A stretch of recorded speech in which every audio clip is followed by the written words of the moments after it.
এটা হচ্ছে আমাদের কয়েল বক্স, যেটার মধ্যে আমরা কয়েলে আগুন ধরা এখানে রাখি। তো আর এটা হচ্ছে আমাদের কয়েলের ঢাকনা। তো দেখতে পাচ্ছেন কয়েলের ধোঁয়া উঠতে উঠতে ঢাকনার কি পরিস্থিতি, ঢাকনা একদম কালো হয়ে গেছে। তাহলে একটা বার চিন্তা করুন, যারা সিগারেট খায় তাদের অন্তরের কি অবস্থা, মানে সিগারেট খাইতে খাইতে কি পরিমাণ কালো হতে পারে একটা বার চিন্তা করুন। মানে আমরা কিছুদিন যাবত হচ্ছে এটা কয়েলটা ধরাচ্ছে, এখানে অল্প কিছুদিনের মধ্যে এরকম কালো হয়ে গেছে।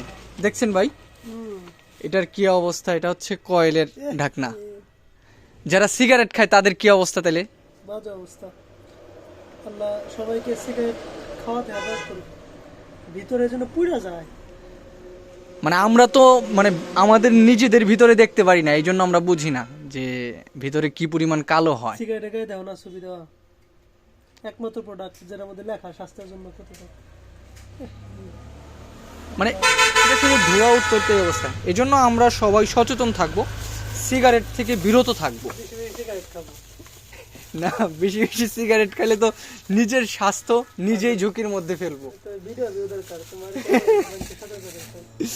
প্রোগ্রাম করো সিগারেট কিভাবে বেশি খাওয়া যায়, তাহলে কাজে লাগবে। মানে শুনবো না তো তোমার ভিডিও দেখেও। এটা বাস্তবতা। আমি যদি বলতাম যে সিগারেট খাওয়ার কারণে কি কি উপকারিতা, এটা মানুষ বেশি বেশি দেখবো। কিন্তু যখন বলবো যে সিগারেট খাওয়ার কারণে এই ক্ষতি হচ্ছে, তখন এটা কেউ দেখবে না। তো ঠিক আছে, আপনারা সবাই সচেতন থাকুন, এটাই হচ্ছে আমাদের উদ্দেশ্য।